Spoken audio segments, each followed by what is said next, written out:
Welcome to Q&A practice. Let's start out with some two-voice practice, and we'll start with the defense attorney. Ready? Here we go. Your son was attending Fairgrove Junior High School. That's right. The first time that he ever had a class with Mr. Vandermint was in the fall. I believe so. What grade was he in at the time? He was in 8th grade. Had you known Mr. Vandermint prior to the time your son was taking his class? No.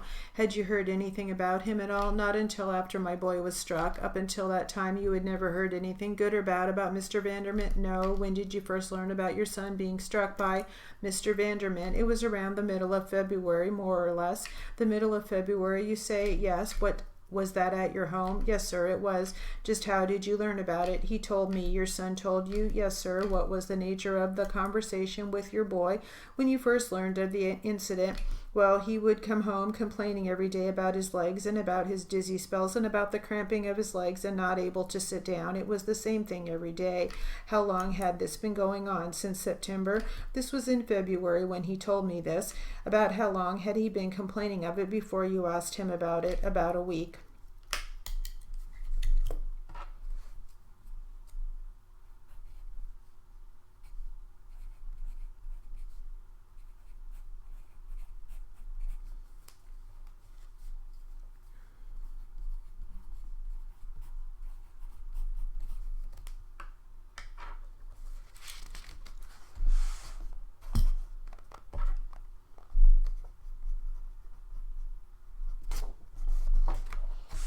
Right, now we'll continue on with some more Q&A practice.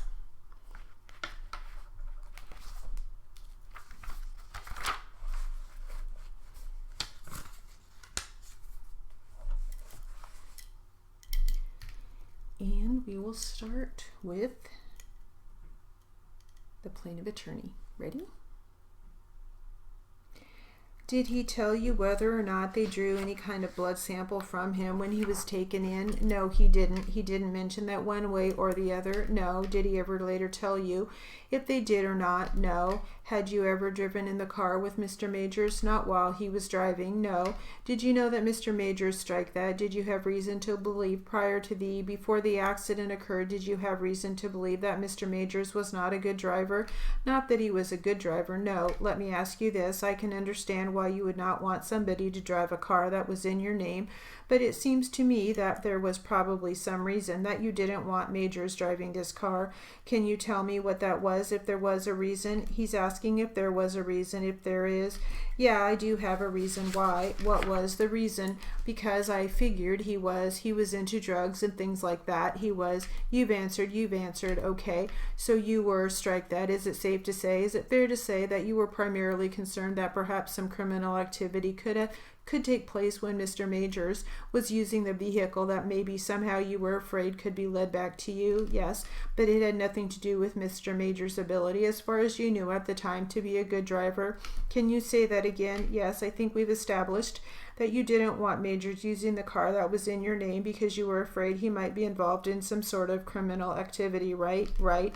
What I'm also trying to figure out is whether or not you said you didn't know him one way or the other. I think what kind of driver Mr. Majors was. No. Is that correct? Isn't it? That's correct. So your reasoning for not wanting Majors to use the vehicle had nothing to do with his ability as a driver. Isn't that true? That's true. Okay, did Majors say anything to you about some cocaine which the police have indicated in their report was found in the car? No.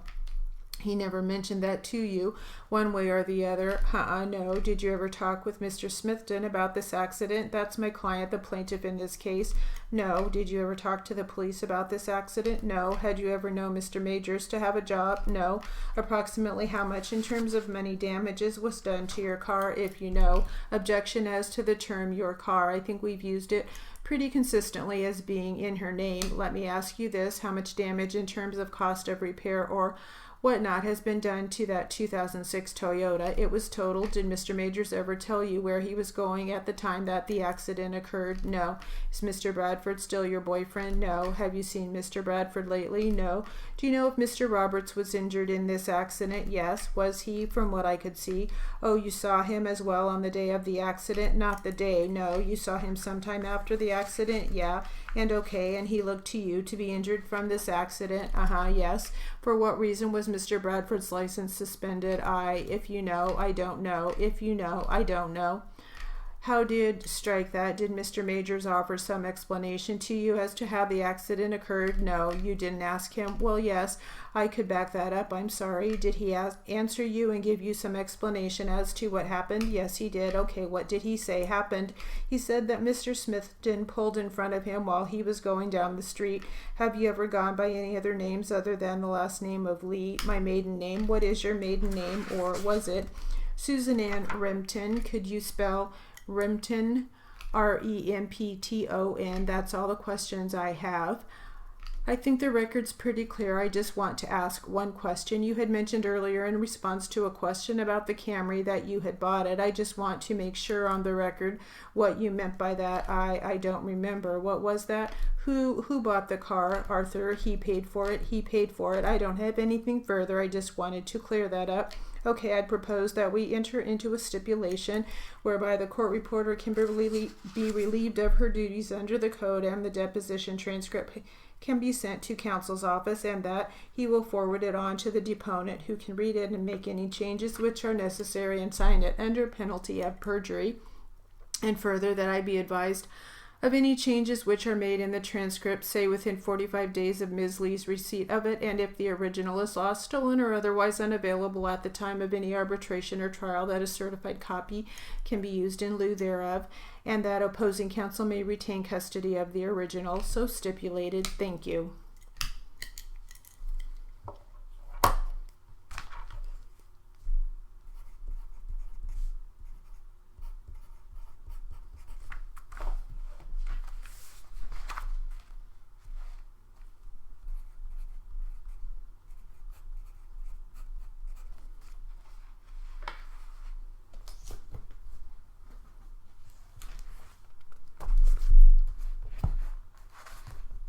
Let's get back to our warm-up. Finish that off.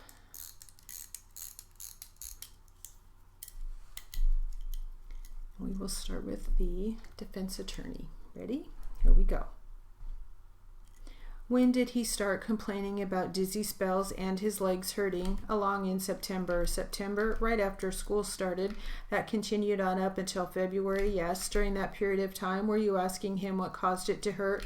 Well, I could ask him how it hurt, but my sister told me she thought they were growing pains in his legs. I just figured it would be over in one day. Did you ask him if he had fallen and hurt himself in any way? Yes, I did. What would he say? He said he hadn't fallen. Had you questioned him several times about it? Yes, but he never said anything about being hurt until February.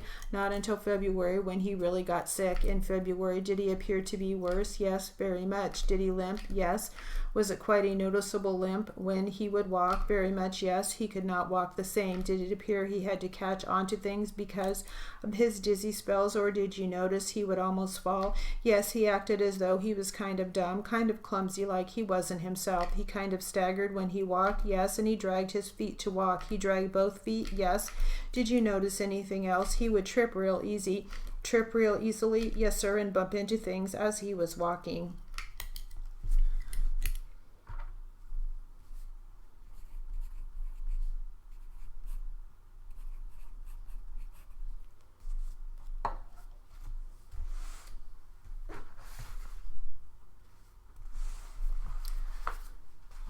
Let's start some new material, a new transcript.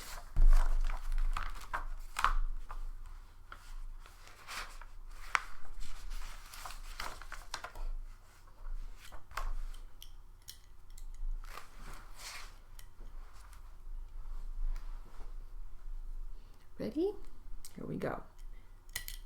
Mr. Russell, have you ever had your deposition taken? Once. As you are aware, I am the opposing counsel represented John Stanley, the trustee of the estate. Essentially, the deposition is for the purpose of establishing the relevant facts in the case and allowing me to discover them, and then allowing the record to be made of them. The reporter will be taking down everything we both say. It will be made into a booklet, and you will have an opportunity to review that booklet and go over it.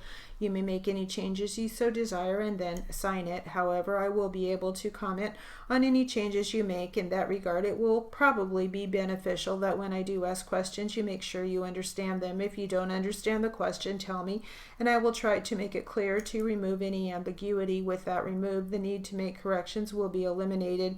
Have you had a chance to talk with your attorney about the deposition briefly, as far as what happens and what have you? You mean as far as the deposition is concerned? Yes. No, not really. I have done it. We have done it once before. You feel comfortable? You don't need to talk to him? No. Do you know any reason why the deposition shouldn't proceed? Counsel is shaking his head. No, I don't know of any. Why don't we go ahead and put your name and address on the record?